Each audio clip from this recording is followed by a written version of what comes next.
இங்க ஒரு பாட்டிமா அவங்க 50 வருஷம் கல்யாண வாழ்க்கைக்கு அப்புறம் டிவோர்ஸ் கேக்குறாங்க. ஆக்சுவலா என்ன நடந்திருக்கும்னா அவங்க வீட்டுக்காரர் அவங்கள சுத்தமா மதிக்கவே மாட்டாரு. ஒரு நாள் பாட்டிமா பிரேக்ஃபாஸ்ட் சீக்கிரமா சமைச்சிட்டு இருப்பாங்க. அப்போ கூட அவங்க புருஷன் வந்து உன்னால இதுக்கு முன்னாடி சமைக்க முடியாதுன்னு சொல்லி அவங்க ரொம்ப கேவலமா திட்டுறாரு.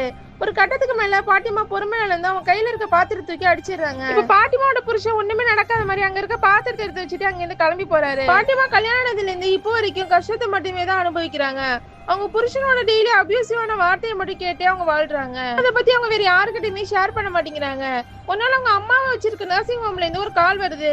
உங்க அம்மாவுக்கு உடம்பு சரியில்லை வந்து பாருங்கன்னு சொல்லி. உடனே பாட்டிமா அவங்க ஃப்ரெண்ட கூட்டிட்டு அம்மா பார்க்க போறாங்க.